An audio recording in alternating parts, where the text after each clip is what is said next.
criaturas raras, lendárias e imaginárias. Eu peguei esse tema, primeiramente no desespero, segundamente porque a gente teve um exemplo bem claro na mesa que a gente tá jogando no domingo, que é a Forja da Manhã, de uma arquifada que chegou num campo meio inóspito. Você pode me corrigir se eu estiver errada, Salada? Chegou num campo meio inóspito, onde uma...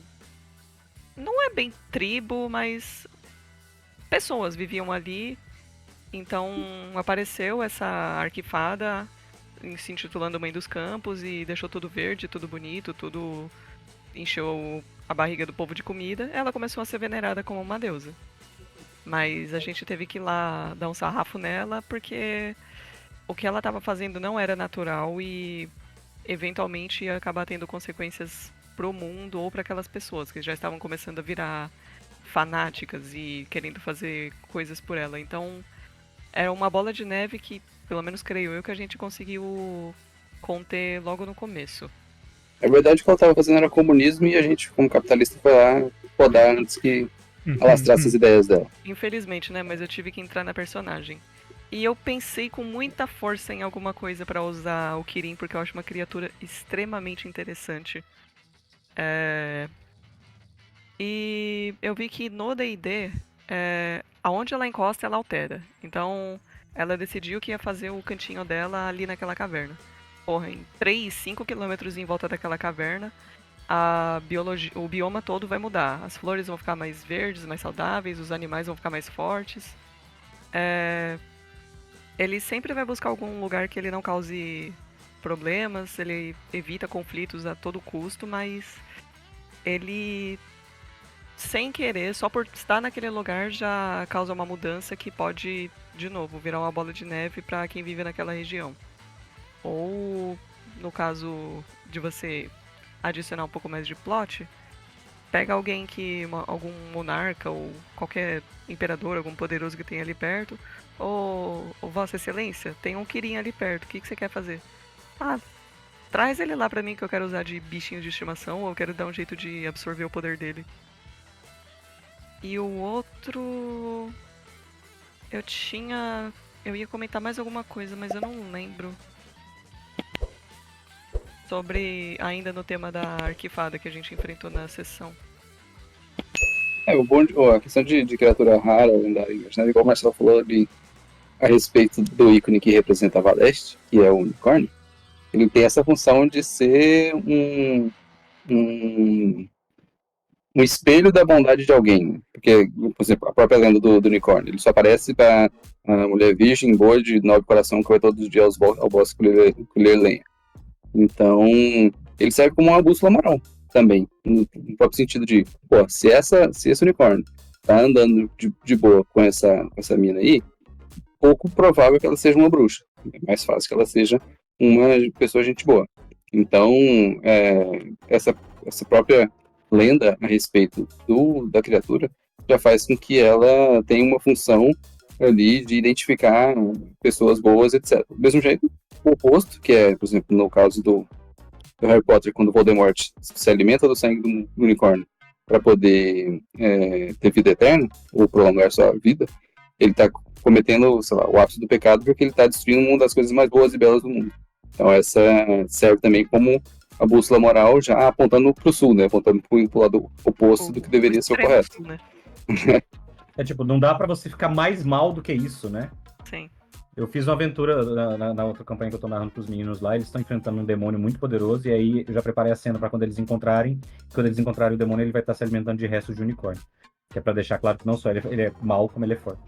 Mas eu acho que neste ponto em particular, uma coisa interessante sobre a questão das criaturas místicas é que tem dois aspectos. O primeiro é que você precisa, dentro da lógica da mitologia, né, aquilo que a gente falou, de você criar que as criaturas sejam representações de algo, você tem que, assim como os monstros são representações de defeitos e de falhas e de problemas, então assim, os demônios que representam os pecados capitais, que são coisas que são consideradas falhas graves de personalidade, né? A cobiça, a ganância, a gula, tal. Você também precisa ter algo que sintetize as virtudes. E é por isso que esses animais servem. Então, assim, tanto é que a gente usa essa representação até hoje. O unicórnio é a representação máxima da inocência, da pureza. O unicórnio é a criatura que protege as virgens. Ou seja, existe essa. Você usa a criatura para ter essa representação. E aí, por isso, você também tem a criatura mística ajudando as pessoas que sejam daquele jeito. Então, assim, nossa, se você for uma pessoa pura e se perder na floresta, o unicórnio vai te ajudar a voltar. Ele vai te ajudar a sobreviver, ele vai te levar.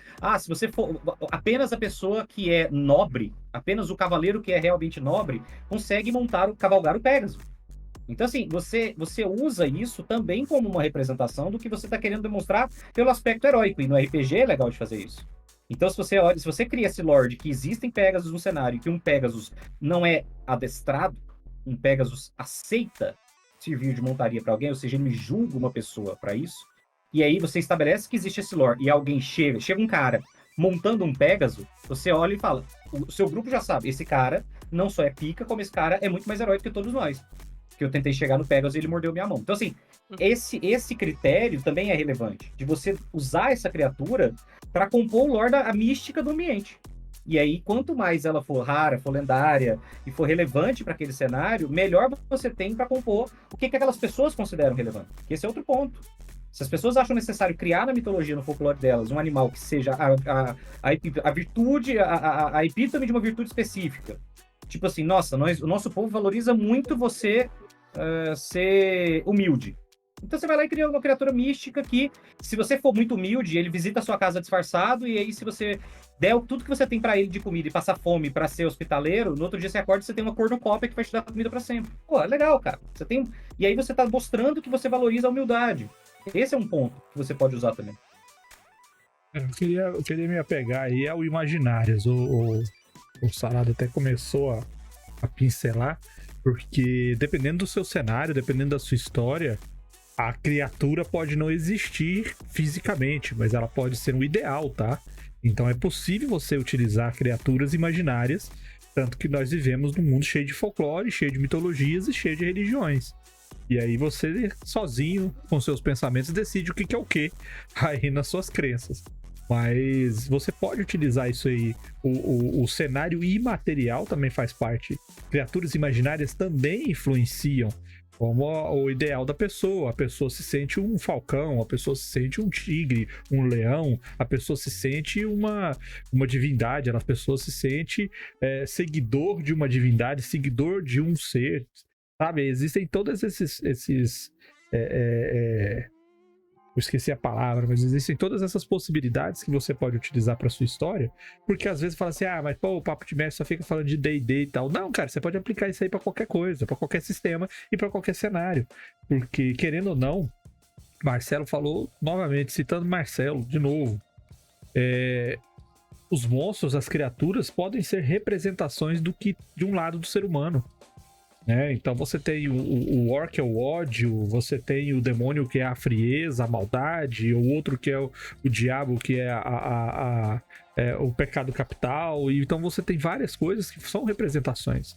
Se você usar essas alegorias na sua história, os monstros sim podem ser úteis, e os monstros bonzinhos também têm um espaço aí na sua história.